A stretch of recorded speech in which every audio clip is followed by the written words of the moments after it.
power of Murchison Falls in western Uganda. It's hard to describe. You just have to feel it. But first I had to get there, and I decided to do that via a really small boat rather than one of those big tourist boats. Even though the weather didn't look like it was really going to cooperate. This was kind of the weather I experienced throughout a lot of my time in Uganda. But this small boat allowed me to get really close to the wildlife, including a lot of pods or schools or boats of hippos. Lots and lots of hippos. Trying to scare us. Yeah. Why is it doing the poo? It is a sign of aggressive. And sometimes when you're getting too close, you see them opening their mouth. Yeah. Sign of aggressive. Trying just to tell them just to keep a distance from them. Yeah.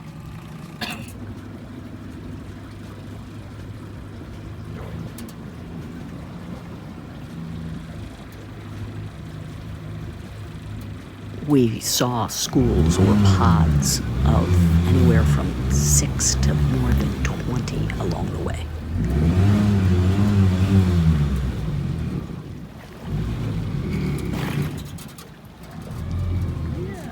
I could have watched them all day, but I had a hike to do further up the river.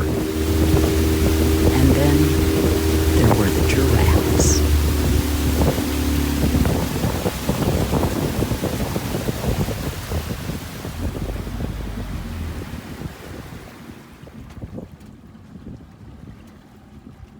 But not just giraffes. As we moved a little bit further closer to the falls, there were elephants. A number of elephants. And because we were in a small boat, we could get right up close to the shore.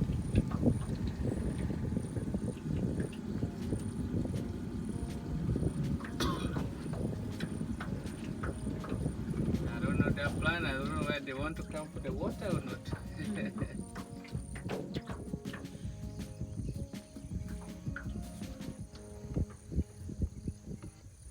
And for them also, they're almost like even the humans. They've got a sensitive memory.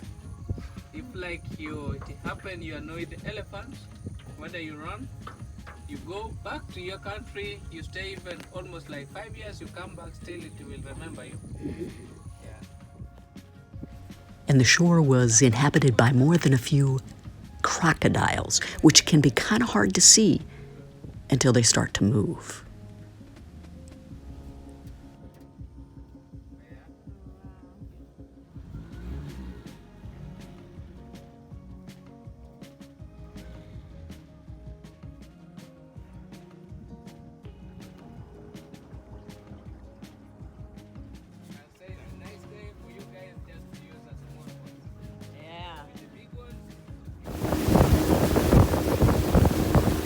And then there were birds, all kinds of birds. I'm not a birder, but I hear Uganda is a really incredible place to go birding.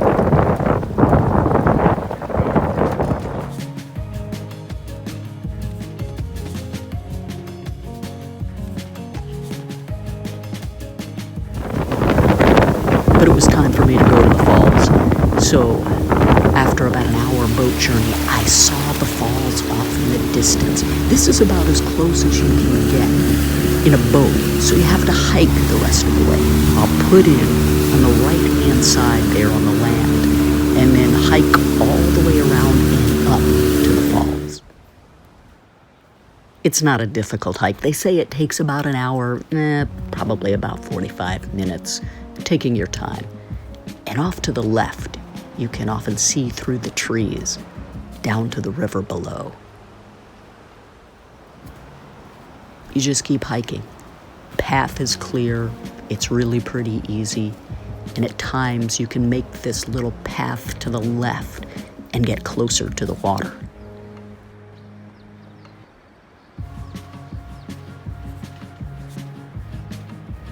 That's where I'm headed, but it's still a ways away, but you can start to see the power of the water.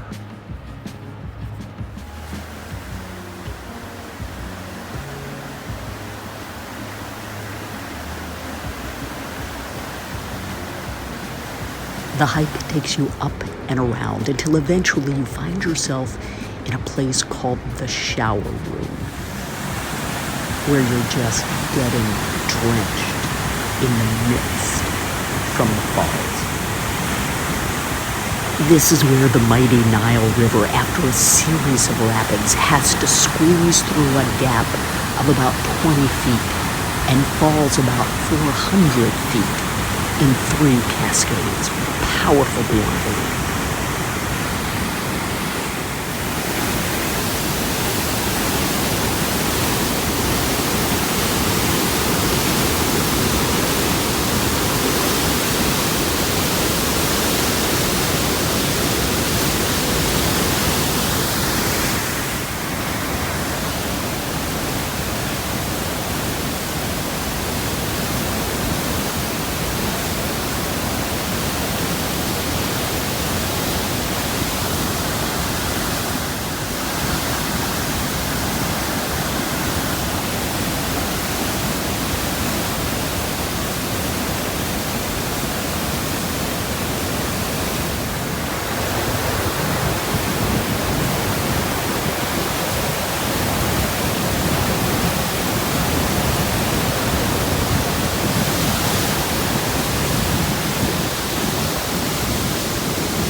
The sheer power of this, you could just feel it as you stood here.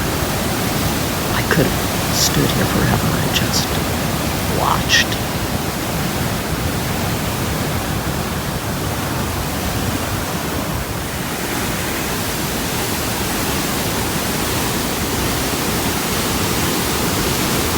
Another amazing few hours in Uganda.